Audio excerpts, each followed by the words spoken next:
Dan kita masih di berita Siru, jangan sirunen lagi pecah sikil. Biar pemirsa di rumah nangis. Gitu kan kita mancing lah gitu kan. Pasti sudah hafal galau dengan tagline-nya berita Siru. Karena berita Siru ini kan acara yang viral dan juga banyak ditonton, Sus. Bener, Bang. Kemarin aku jalan-jalan ke ini, Sus, ke apa Jawa Tengah. Wow, jauh sekali, Bang. Di sana enggak kate sih yang nonton berita Siru, karena enggak nyampe ke sana. Tapi ada Instagramnya kan? Ada Instagramnya berita Siru, ada juga bisa nonton live. Nah, itu live streaming. Susi, itu tadi sudah satu berita sudah kita sampein.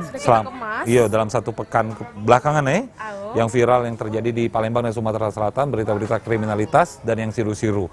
Nah, Sus, kita biasanya selalu closing dengan quotes ataupun dengan uji katim. Uji katim Heri Gondrong. Benar. Heri Gondrong kita ini yang barusan kemarin ulang tahun. Dan dikasih kejutan, surprise kue. Terus dia malah, gila aku cek budak kecil baik dibawa-bawain kue katanya. Jadi quotes-nya itu, Bang? Nah, mungkinlah quotes berikut ini berhubungan dengan ulang tahun Katim ya. Kita jengok quotes-nya. Dan setelah quotes ini kita juga harus pamit, Sus. Karena masih banyak gawean lain yang harus kita gawekan. Dan juga tentunya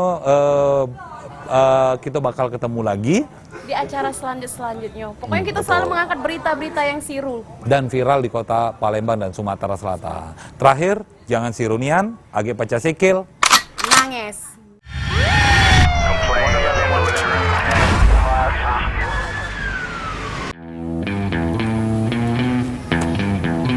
Lindungi keluarga kita dari narkoba. Jangan sampai anak keluarga kita terjerumus di narkoba. Jangan galak buyang. Bandar bayang jual sabu narkoba, dia tidak make, kamu nak make sabu, buyang.